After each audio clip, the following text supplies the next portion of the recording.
Апавяданне 5. Радзімы знак на вуснах. Маці гэтае варкі звалася Пракседа. Жыла яна ў карчме за рэчкаю Дрысай непадалёк ад краснапольскага маёнтка. Яе мужык быў аканомам у адным невялічкім панскім фальварачку. Жыла Пракседа няблага. Хоць карчма яе не была пры гасцінцы і вельмі рэдка хто-небудзь туды наведваўся, аднак яна хутка сабрала грошы, не сумавала, часта спраўляла новыя сукенкі і заўсёды хадзіла ў прыгожых уборах. Суседзі мелі падазрэнне, што Пракседа забірае малако ад кароў з ваколічных вёсак, бо сама мела вельмі мала жывёлы, але прадавала масла і сыры ў горадзе. І вось па ўсёй ваколіцы разыходзіліся чуткі, нібыта яна апоўначы вешала белы ручнік на сцяне, падстаўляла вядро і з двух канцоў яго даіла. Малако з гэтага ручніка лілося ў посуд, і яна хутка напаўняла все гладышы сырадоем. Колькі гаспадароў наважыліся, напэўна, ўсё даведацца і абвінаваціць яе перад панам. Дык яны запраглі ўвечары коня, едуць туды, мяркуючы, што зловяць Пракседу на гарачым, бо карчма была ад іх вёскі вёрст за 6. Але што за праява? Хоць дарогу ведалі так, што, здавалася, кожны, заплюшчыўшы вочы, дайшоў бы, блукалі да світання, не разумеючы, у які бок іх занесла. Як развіднела, убачылі, што ўсю ноч кружылі вакол карчмы, але знайсці яе не маглі. Змардаваўшы коня і не выспаўшыся, самі павярнулі да хаты. Пасля, бо ад свайго так і не адступіліся, дамовіліся прыехаць да Пракседы перад захадам сонца. Купілі ў карчме гарэлкі, бавіліся нейкі час пры кілішку і, нібыта ўжо моцна п'яныя, палеглі спаць на лавах. Аднак кожны пазіраў з-пад рукі, што карчмарка будзе чыніць апоўначы. Патушылі агонь, але поўнае цемры ў карчме не было, бо ў самае вакно глядзела поўня. Ім здавалася, што прайшло ўжо шмат часу, і, пачуўшы голас пеўня ў стадоле, вырашылі, поўнач ужо мінулася, дарэмна чакалі. Адзін падняўся, выйшаў за дзверы і дзіўнае бачыць. Велізарны певень на высокіх, як у жорава, нагах у нямецкай вопратцы і капелюшы пяе, седзячы на драбінах. Спалоханы селянін вяртаецца ў карчму і апавядае пра ўсё гэта сваім таварышам. Яны запалілі святло, выйшлі, жагнаючыся з карчмы, запраглі коня і заспяшаліся дамоў. Ля свае вёскі сустрэлі парабкаў, якія толькі што павячэраўшы, ішлі ў поле пасвіць коні ўночы. Начлежнікі, паказваючы чырвоныя воблакі на захадзе, сказалі ім, што да поўначы яшчэ далёка. Хоць не ўдалося і другі раз злавіць Пракседу, як яна адбірае малако ў суседскіх кароў, але пайшлі да пана і распавялі пра ўсё, што з імі здарылася, і пра шатана, які спяваў, седзячы на драбінах, як певень. Аднак пан, аканом і іншыя ў маёнтку не далі ім веры, ды яшчэ насмяяліся. Дык Пракседа, спакойна сабе жывучы, і займалася сваім ганебным рамяством. Нарадзілася ў яе дачка, ахрысцілі яе варкаю. Пракседа, як кажуць людзі, ані кладучы спаць, ані беручы з калыскі на рукі, а ніколі не перажагнала сваё дзіця. А яшчэ пра што без страху і прыпомніць нельга. Быццам не адзін з тых, хто начаваў у карчме, бачыў, што калі Праксэда моцна спала, нейкі чорны карузлік з велізарнаю галавою, седзячы, калыхаў маленькую варку і часта заглядаў ёй у вочы. Расла дзяўчына, і ад году да году станавілася прыгажэйшая. Мела яна на вуснах радзімы знак. Але гэта, як усе маладыя панічы казалі, не толькі не псуе яе, а наадварот надае прывабнасці. І чым больш радзімку хвалілі, тым хутчэй тая расла. Ды так, што ўжо матку папярэджвалі, а ці не сапсуе яна твар дзяўчыне? Але Праксэда не ўважала на гэта, і той радзімы знак давёў маладзёнаў да няшчасця. Калі было ўжо варцы 16 гадоў, праязджаў конна ўначы праз іхнія мясціны нейкі малады паніч. Ніхто не ведаў, хто ён быў і адкуль. Казалі, што твар яго заўсёды быў бледны, нос востры, доўгі, валасы, як шчацінне, чорныя, і бык крумкачовыя пёры. Погляд такі калючы, што цяжка вытрымаць, гледзячы яму ў вочы. Спадабалася яму варка. Дык ён часта завітваў гэтую карчму, а Праксэда цешылася і мела надзею выдаць сваю дачку за шляхціца.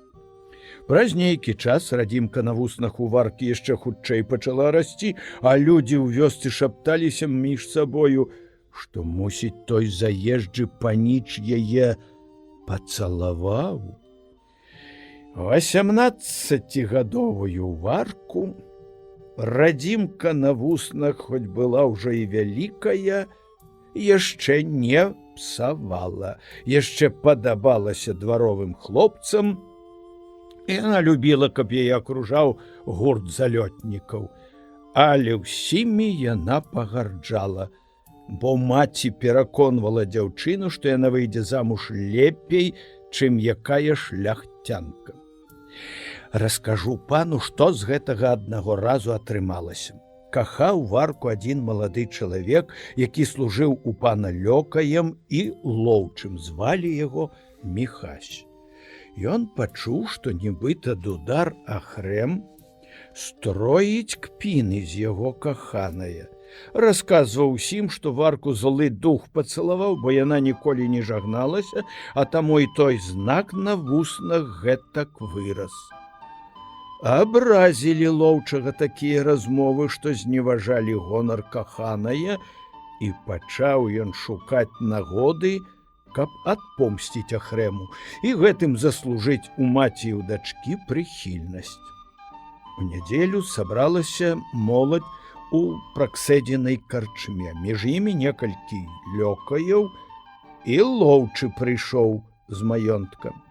Адны паглядалі на дачку карчмаркі, захапляючыся яе хараством, іншыя шапталіся між сабой і здзекліва называлі паненкаю. З'явіўся дудар Ахрэм. Вітаюць яго, садзяць на лаве, частуюць гарэлкаю. Ён у добрым настроі пачынае граць і спяваць. Было там колькі маладых дзяўчат з суседняй вёскі, дык іх і варку хлопцы запрашаюць у скокі. Сярод гэтае вясёлыя забавы гаршчок, што стаяў высока на печы, без дай прычыны упаў сярод карчмы і разбіўся. Свісталі, нібыта нехта дзьмуў у рыльца пустыя бутэлькі на стале, і ў кожным кутку што-небудзь падала на зямлю. «Ад вашых скокаў вся карчма трасецца», – бурчала Праксэда, збіраючы на падлозе розныя драбніцы, якія пазляталі з шафы. Тут знячэўку велізарны кот, саскочыў з печы на дол. Убачылі гэта ўсе, пакінулі скакаць, а кот вокамгненна знік. Дудар Ахрэм перапыніў маўчанне. Не бойтеся, скачите. Это паніч жартуе, той, что бывае тут часто у гостях. Праксэда гневно зірнула на Ахрэма, нешта шапнула на вуха лоўчаму і пайшла ў маленькі пакой, які быў адасоблены перагародкаю. Незважаючы на гэта, Ахрэм пачынае зноў граць і спяваць, але Міхась выбіў дуду з ягоных рук, кажучы: «Праўдзівы дудар, губы тоўстыя, а галава пустая». Разгневаны дудар глянуў на яго з пагардай. «А ты, — кажа, — праўдзівы панскі лакей, сам нізкі, лоб слізкі, нос плоскі, толькі што тарэлкі лізаць». Лоўчы хацеў даць яму поўху, але Ахрэм перахапіў руку. Мяшаліся іншыя госці ў гэтую зваду, адцягнулі Міхася, пераконваючы яго, што дудар, адурманены гарэлкаю, сказаў тое, пра што пасля, калі шал той выйдзе з галавы, будзе шкадаваць. Але Праксэда пагражала, што гэта яму проста так не пройдзе, заплаціць яшчэ за тое, што зняважыў дачку. Дудару ўсе раілі маўчаць, бо доўга спрачацца небяспечна, і, каб лепей, ішоў дадому. Паслухаў Ахрэм. Дуду пад паху шапку сунуў на бакір, заспяваў песню і выйшаў за дзверы. Іншыя бавіліся там яшчэ доўга, стараючыся супакоіць Праксэдзін гнеў і варчын смутак.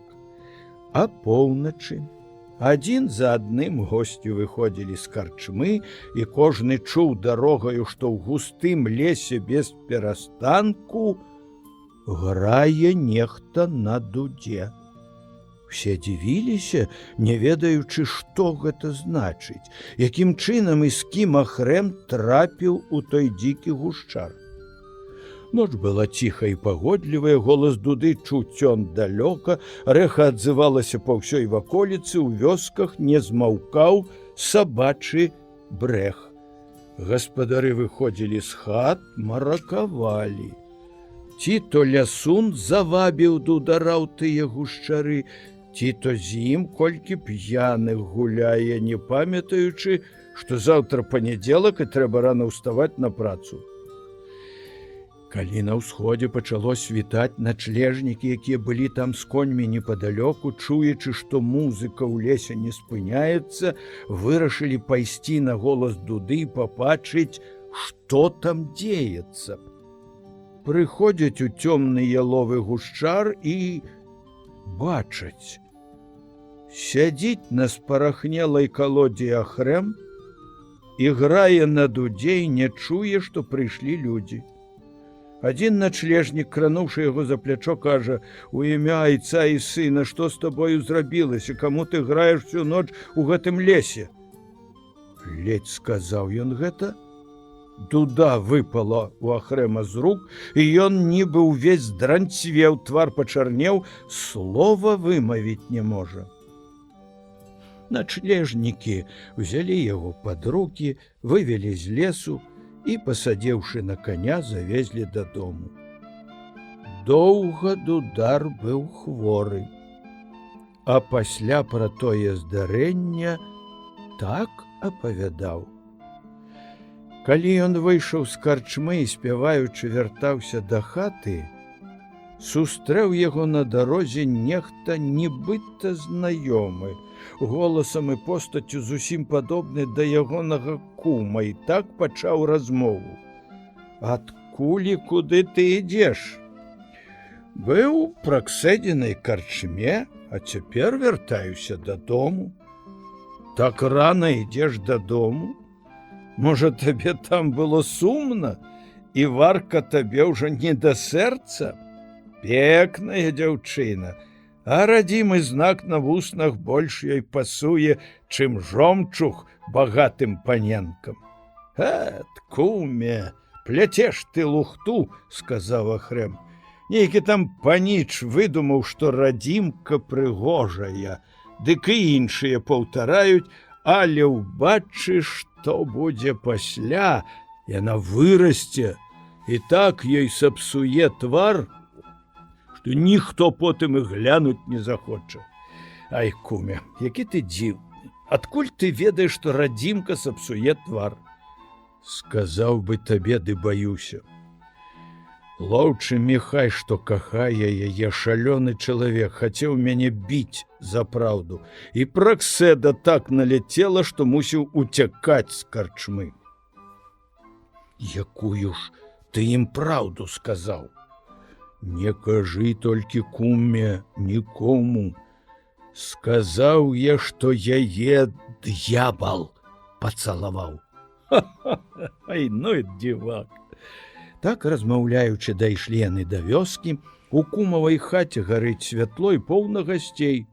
Запрашаюць Ахрэма зайсці, там шмат хлопцаў, прыгожа ўбраных дзяўчат, у косах шырокія стужкі размаітых колераў, на шнуроўках свецяцца срэбныя і залатыя гафткі, круглыя румяныя твары, чорныя бровы, агністыя вочы. Ахрэм здзіўлена пазірае на іх. Кум просіць яго сесці на лаву, частуе гарэлкаю, дае на прыкуску блінцоў. Акружылі яго дзяўчаты і, ласкава гледзячы ў вочы, просяць, каб які вясёлы танец ім зайграў. Адмовіць няма як. З імпэтам Ахрэм грае і прытупвае. Кружыцца кола танцораў. Граў ноч на вылёт, а яму здавалася не больш за гадзіну. Але калі начлежнік крануў яго за плячо і прамовіў у імя айца і сына, дык дом, кум і ўсе госці вокамгненна зніклі. Ён убачыў, што сядзіць на гнілой калодзе, ад знямогі ўсю ноч надуваў дуду, дык ад страху здранцвеў увесь. Зразумеў Ахрэм, што гэтую штуку чынілі яму з намовы лоўчага Міхася, дык вырашыў адпомсціць. Знайшоў нейкага чалавека, хто ўмеў не менш за Праксэду, і ўпрасіў, каб сілаю сваіх чараў шкодзіў Міхасю на паляванні. І праўда, лоўчы з таго часу за колькі крокаў у дзікага звера ніколі не мог пацэліць. І за гэтак пілі з яго, і ён ласку страціў у пана. Як жа ўрэшце скончылася тая іх узаемная нянавісць, пытае Завальня. Вельмі дрэнна. Міхась помслівы чалавек. Ішоў з палявання з пустой торбаю, спаткаў Ахрэма. Пачалася між імі звада, і ён прастрэліў дудару правую нагу. Той ледь не памёр ад гэтай раны. Хутка пасля тае помсты лоўчы захварэў, змарнеў зусім, счарнеў як труп. У маёнтку доктар штодзённа даваў яму лекі, але гэта не памагло. Памёр. А людзі рознае гадалі пра тое. Адны казалі, што ён меў сухоты, другія апавядалі, нібы паднеслі яму нешта ў напоі. Няхай Бог рассудзіць на тым свеце. Якая нядбайнасць, сказаў дзядзька, што паны не рупяцца, каб іх падданыя былі пабожныя і жылі ў згодзе, як браты. Адкажуць яны перад панам Богом. Як жа можна было дапусціць лоўчага і дудара да такое нянавісці і да лютае помсты? Ну, Авгіня, кажы далей пра Варку. Той паніч, пра якога я казала, што наязджаў Праксэдзіну карчму, цяпер ужо не з'яўляўся. І не ведаюць, хто ён і адкуль. І іншыя ж, што хвалілі яе хараство, што захапляліся радзімым знакам на вуснах, зусім пакінулі хадзіць у карчму, баючыся варажнечы дудара з лоўчым. Радзімка праз колькі гадоў зрабілася такая вялікая, што ўжо псавала твар. Суседзі гаманілі між сабою. Цяпер, мусіць, Варка не выйдзе замуж. Будзе перастаркам прымаць іх, хто яе возьме. Не такая прыгожая, як была калісьці, і слава кепская пра яе далёка разышлася па свеце. Пры самой Варцы, насміхаючыся, з яе паўтаралі: «Чакай, паненка шляхціца, прыедзе ў шыкоўным экіпажы да цябе сваты». Дзяўчына пасля такіх з'едлівых слоў заўсёды маркоцілася, а ўпотай плакала. Аднойчы ўзімку полацкаму мешчаніну Якубу Плаксуну, багатаму чалавеку, можа, пан і ведае яго драўляны дом ля самае палаты, дзе мураваны слуп са стодам святога Яна, што ездзіў па вёсках, скупляў лён, надарылася быць у тым краі, дзе жыла Праксэда, і на колькі дзён спыніцца ў яе ў карчме. Убачыў ён Варку і вельмі яе ўпадабаў. Пасватаўся да дзяўчыны. І не адмовілі яму, бо чалавек ён малады, мае свой дом, душою добры і сам сабе гаспадар. Плаксун, атрымаўшы згоду, едзе ў маёнтак, абвяшчае пра свой намер пану, аддае за Варку выкуп. Пан ахвотна згаджаецца, а чэлядзь, здзекліва паглядаючы на яго, так размаўляла між сабою: «Якое адпаведнае мае прозвішча, а жэніцца, заплача горка, і будзе тады сапраўдны Плаксун». Дзіўны чалавек, жэніцца з дачкою злое кабеты, а дзяўчына яшчэ з радзімым знакам на вуснах, які нічым не змыеш, ён і цяпер вельмі псуе яе. Хутка гэтая вестка ўжо грымела па ўсёй ваколіцы, дзівячыся, апавядаў сусед суседу пра гэтую неспадзяванку, пайшлі розныя абгаворы, прыдумкі, але найчасцей меркавалі людзі так: Праксэда чарамі наважыла дачку ашчаслівіць, напэўна, паднесла мешчаніну зелля ў напоі, дык запаліла ў ім такую прыхільнасць да гэтай дзяўчыны.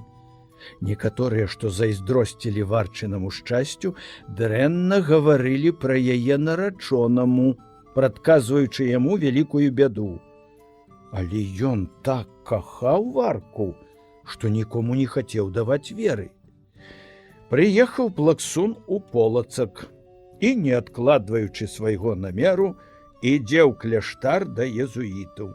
Яго спавядаў ксёндз Буда, якога Плаксун найбольш шанаваў і з якім заўсёды раіўся. «Як маешся, Якубе?» – спытаўся ксёндз. «Пэўна, па гандлёвых клопатах выязджаў з горада, бо даўно цябе не бачыў. Узімку рыхтуемся да вясны, каб было чым нагружаць стругі, як дзвіна вызваліцца ад лёду». «То праўда», – прамовіў ксёндз Буда, – «дык, значыцца, закупіў ільну, бо ведаю, што й найчасцей яго возіш у Рыгу. Не думаю, каб высокая была цана на гэты тавар. Чуў я ад ксяндза пракуратара, што ў Альбрэхтове і ў іншых нашых маёнтках у Полацкім павеце лён вырас вельмі добры. Дзякуй Богу, мяркую, што ў гэтым годзе за такі тавар і плаціць будуць добра. Але яшчэ мушу, ойча, паведаміць. Шукаючы тавару, знайшоў і жонку, купіў і тое, і другое. Віншую, дык ты ўжо жанаты? Не, дабрадзею, толькі заручаны. Яна прыгонная, і я заплаціў грошы, каб выкупіць яе. Вельмі падабаецца мне гэтая дзяўчына, спакойны і лагодны характар мае. Шчыра віншую, кажа ксёндз. Спакойны і лагодны характар – гэта добрая якасць у кабеты. А што была прыгонная, дык гэта ні ёй, ні табе ніякае ганьбы не робіць. Невысокае нараджэнне павялічвае шляхетнасць чалавека, а сумленнае і цнатлівае жыццё. Мушу прызнацца, ойча, сказаў Плаксун, засмучае мяне, што шмат у яе непрыяцеляў. Бог ведае, чаму кажуць, нібыта яе маці чараўніца, і дачка таксама штораз болей са злым духам знаецца. Ці можна, ойча, верыць гэтай лухце? Я ў карчме ў яе маці Праксэды жыў цэлы тыдзень і нічого такога не заўважыў. То праўда, сказаў ксёндз, што людзі грэшнікаў прагнуць забіваць камянямі, забываючы, што сказаў Христос. Няхай кіне камень той, хто без граху. Але нельга і людзям пярэчыць, што няма чараў на свеце. Аднак таму, хто просіць Бога, няма чаго баяцца.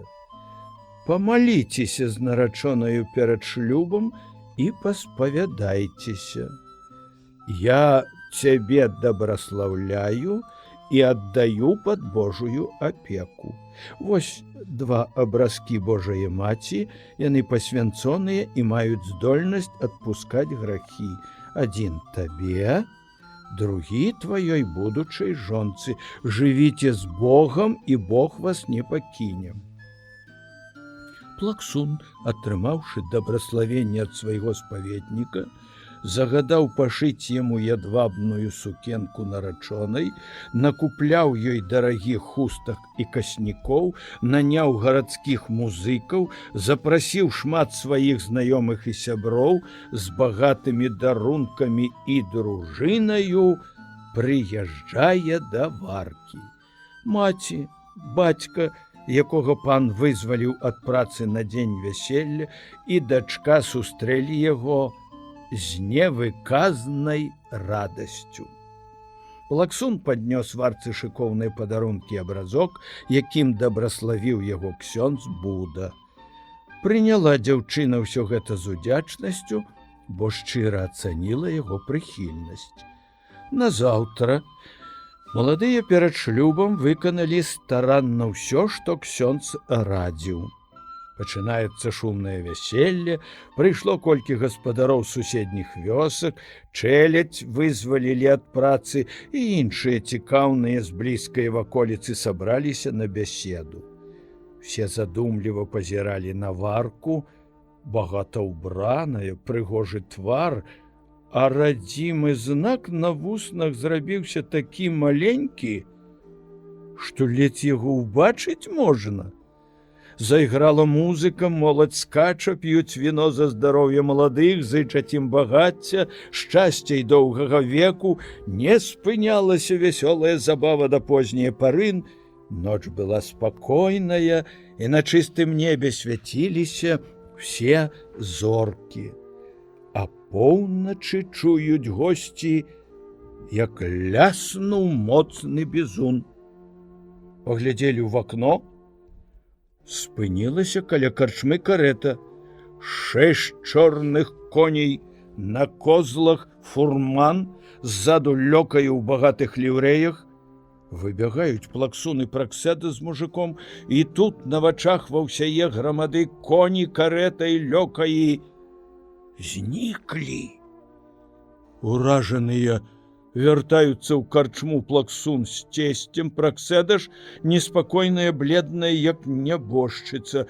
І тут бачаць людзі, што ў вакно пазірае нейкая пачвара. Усіх гасцей агортвае жах. Дрыжыць бедная варка, збялела, ледь прытомная.